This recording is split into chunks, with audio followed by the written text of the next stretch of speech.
Oke, kita lanjutkan bab fikihnya di bab sholat.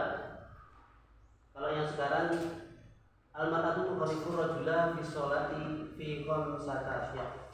Perempuan dan laki-laki itu berbeda di dalam sholatnya dalam 5 hal. Ini yang laki-laki, yang perempuannya nanti tinggal ikut. Yang pertama, seorang laki-laki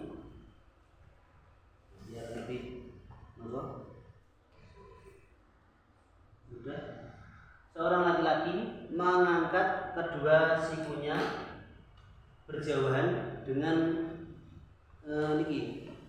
dengan lambungnya. Ini pas waktu praktek sholatnya, pas waktu ruku ataupun sujudnya. Apalagi yang pas waktu sujud, ini sikunya berjauhan dengan lambungnya, maksudnya agak tenggang. Langsung, kalau perempuan itu berbeda.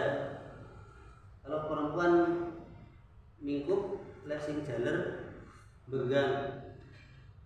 Jadi kelihatan pas waktu ketika seorang sholat, terus dilihat laki-lakinya kok kayak berkungkung dan malah ciut. Itu cara prakteknya yang kurang tepat. Itu nilai kurang tepatnya, betul membuat tidak sahnya sholat. Tapi ketepatan bentuk rukuk sujudnya seorang laki-laki itu juga harus diperhatikan, berbeda dengan perempuan. Yang nomor 2, perbedaan laki-laki itu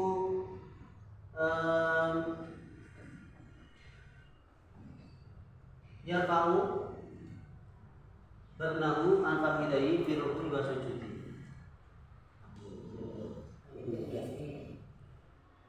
Mengangkat perutnya ini boleh praktek, seharusnya prakteknya sambil mukul langsung praktek sujudnya.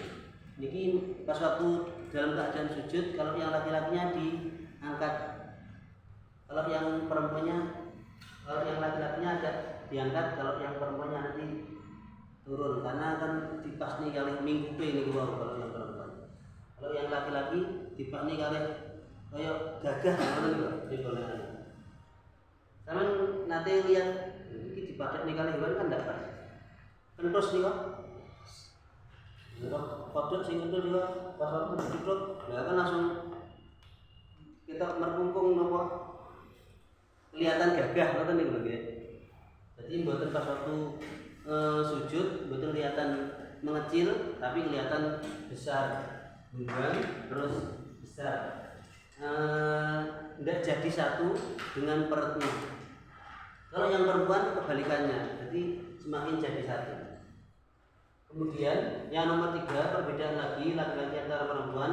Ketika seorang laki-laki pas waktu baca keras, nilai sunnahnya keras, niku tetap dibaca keras. Kalau yang perempuan itu tidak boleh membaca keras ketika bersamaan dengan laki-laki yang lain. Boleh membaca keras ketika dia sholat sendiri ataupun berjamaah sesama sejenisnya. Jarang sekali ditemukan musola khusus perempuan. Saya pernah menemukan di dekatnya Pondok Sunan Derajat itu musola khusus perempuan. Jadi mboten adzan, syukur pancene jame mriko-mriko adzan umat ngoten, waktu duduk-duduk sholat piyambak ten mriku. Ngoten ya. Jadi kan musola-musola masjid itu saya lihat di mriko enggak semuanya itu berbeda. Laki-laki sendiri, perempuan sendiri. Diri mungkin kesulitan untuk praktek itu. Nganggur mungkin sholat. Yang nomor 4, nabahu syai'un fi sholati sabbaha. Seorang laki-laki ketika melakukan sholat terus keliru dalam sholatnya, maka diganti untuk mengingatkan, diganti dengan tasbih. Contohnya ini pas waktu berjamaah kita jadi makmum melihat imamnya keliru ataupun kurang rukunnya, terus mengingatkan dengan bacaan tasbih subhanallah. Kalau yang perempuan niku menentukan tangannya dengan dibalik dari kanan ke kiri untuk mengingatkan ketika hendaknya berjamaah dengan laki-laki yang lain. Kalau latihan rukuknya, bukan latihan. Kalau rukuknya niki disengaja hanya untuk bermain dan dia tahu bahwa itu sesuatu yang diharamkan, maka sholatnya pasti tidak sah karena nilai bermainnya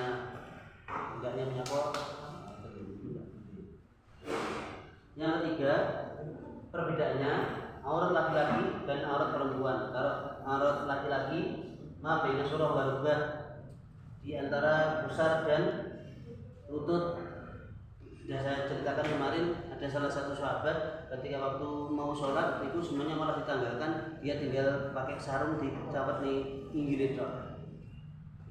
Sahabat yang lainnya protes tapi menyampaikan bahwa syariat Rasulullah ini tidak harus semuanya kelihatan gugur, tapi kalau yang perempuan ini auratnya semua tubuh, bahkan wajah dan telapak tangan di luar sholat. Kalau dalam sholat hanya wajah dan telapak tangannya yang boleh terlihat. Sebenarnya di luar sholat ini tidak boleh, seperti makanya sebenarnya tidak boleh. Beda lagi perbedaannya, kalau dulu ada orang yang merdeka dan ada orang yang jadi budak. Nah, kalau yang jadi budak itu auratnya sama seperti auratnya laki-laki. Jadi makanya Rasulullah getol sekali untuk menghilangkan perbudakan, mengembalikan marwah perempuan, bahwa menunjukkan kalau orang yang merdeka semuanya ini harus menutup auratnya. Makanya lihat kan itu istilahnya budak mukatab. Budak mukatab itu budak yang punya perjanjian, karena auratnya sampai seperti itu, bahkan sampai terjadi yang tidak boleh dilakukan. Kalau yang dulu yang biasa akhirnya dadah yoga, itu mukatabnya akhirnya menjadi orangnya jadi merdeka. Ada budak yang banyak keterangan terkait perbudakan, tapi bukan perlu dibahas meskipun nanti di pelajaran berikutnya ada. Jadi perbedaan yang ada di dalam sholat ketika laki-laki dan perempuan melakukan sholat. Dari sini yang saya sampaikan, mungkin ada yang kurang paham ataupun malah bingung. Ada pertanyaan? Kalau tidak ada, kita cukupkan. Terima kasih.